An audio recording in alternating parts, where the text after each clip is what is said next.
Dear friends, இன்றைக்கி செட்டிநாட்டில் செய்கிற எறா முட்டை சீஸ் போட்ட கடாய் சாதம் எப்படி செய்யலான்னு பார்க்கலாங்க.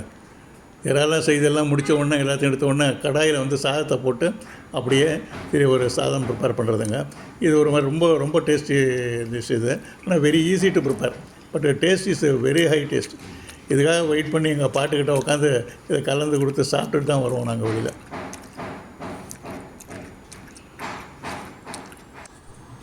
இது செய்கிறது இரும்பு கடாயில் தாங்க செய்யணும். இரும்பு கடாயில் செய்தால் நல்லா ரோஸ்ட்டு ஃபார்ம் ஆகும் நல்லா. இப்போ இதுக்கு தேவையான இறால் எடுத்துக்கலாங்க. ஒரு 15-20 இறால் நல்லா க்ளீன் பண்ணி எடுத்துகிட்டு கம்ப்ளீட்டாக எடுத்துகிட்டு முதல்ல வயிற்றில் இருக்கிற அந்த குடல், இந்த கருப்பு குடலை கம்ப்ளீட்டாக எடுத்துகிட்டு க்ளீன் பண்ணி வச்சாச்சுங்க. அடுத்து அடுப்பில் இருக்கிற இரும்பு கடாயில் ஒரு 2-3 ஸ்பூன் எண்ணெய் ஊற்றிக்கலாங்க. எண்ணெய் நல்லா காஞ்சதுங்க. ஒரு 2 மீடியம் சைஸ் பெரிய வெங்காயம் சின்ன சின்ன பீஸாக கட் பண்ணி போட்டுடலாங்க. அதை கொஞ்சம் போட்டு வதக்கிக்கலாங்க. அதை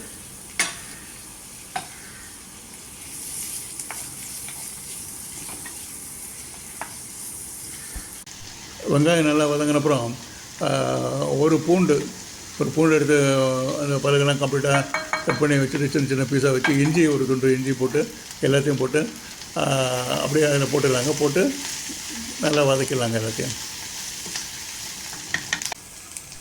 இது 2 தக்காளி எடுத்து மிக்சியில் நல்லா அடிச்சுட்டு பியூரி ஆக்கிடலாங்க. பியூரி ஆக்கி அதில் அப்படியே கலந்துக்கலாங்க, ஊற்றிக்கலாங்க. அதில் அதையும் அப்படியே சேர்த்து அதோடு சேர்த்து வதக்கலாங்க. அப்படியே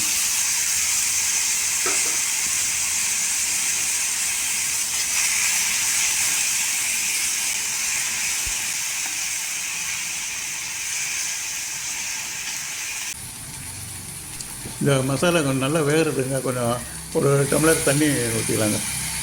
கொஞ்சம் லூஸாக இருந்தால் தான் வேகிறதுக்கு நல்லா வட்டமாக இருக்கும்.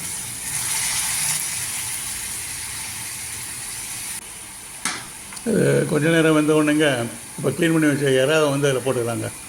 போட்டு நல்லா மிக்ஸ் பண்ணி விட்டுக்கலாம். நல்லா கலந்து விட்டுக்கலாம்.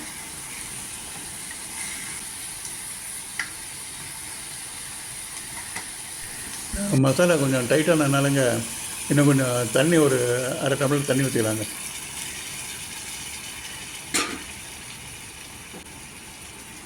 கலந்து விட்டுக்கலாம் நல்லா. இப்போ இதில் ஒரு அரை ஸ்பூன் மஞ்சத்தூள் கலந்துக்கலாங்க.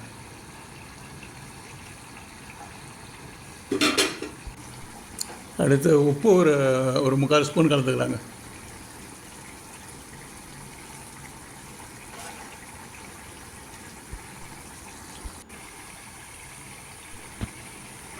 மிளகா பொடி ஒரு 3/4 ஸ்பூன் கலந்துக்கலாங்க. ஏன்னா சாதமெல்லாம் வேறு இதில் வரணும், அதுக்கு தகுந்த மாதிரி கொஞ்சம் 3/4 ஸ்பூனாக போட்டுக்கலாம்.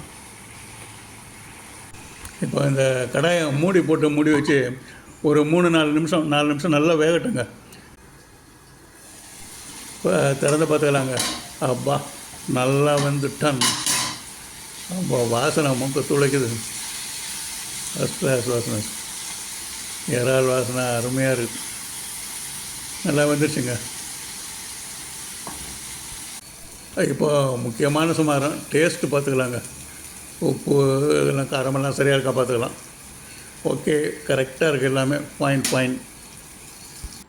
இது இப்படியே இன்னும் கொஞ்சம் நேரம் டீப் ஃப்ரை ஆகட்டுங்க. நல்லா கடாய் சாதத்துக்கு அப்போ தான் நல்லா பக்குவமாக இருக்கும். நல்லா டீப் ஃப்ரை ஆகட்டும். இப்போ இதிலேருந்து ஒரு 1/4 பகுதி எடுத்து தனியாக எடுத்து வச்சுக்கலாங்க. இப்போ இதில் ஒரு வெங்காயம், பெரிய வெங்காயம் சின்ன பீஸாக கட் பண்ணி இதில் போட்டுக்கலாங்க. ஒரே வெங்காயம் போதும். இப்போங்க இதில் சீஸ் மிக்ஸ் பண்ணிக்கலாங்க. கொஞ்சம் சீஸ் வந்து 2 ஸ்பூன் 2 ஸ்பூன் போதுங்க.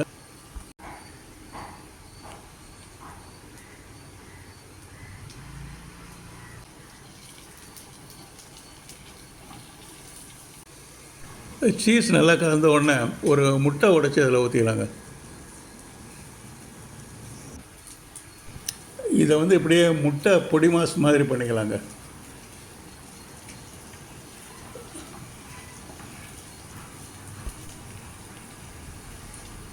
இதில் ரைஸ் கலக்க போகிறதுனால கொஞ்சம் மிளகுத்தூள் ஒரு 3/4 ஸ்பூனு, ஒரு அரை ஸ்பூனு உப்பு கலந்துக்கலாங்க.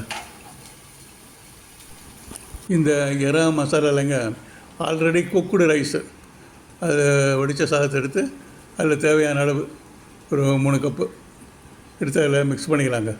அந்த மசாலாவில் அப்படியே நல்லா மிக்ஸ் பண்ணிக்கலாம். நல்லா ஃபுல்லாக மசாலா ஃபுல்லாக நல்லா பரவி இருக்கிற மாதிரி ரைஸு ரெண்டையும் நல்லா ஈக்குவலாக ப்ரொபோர்ஷனேட்டாக நல்லா மிக்ஸ் பண்ணிக்கலாங்க.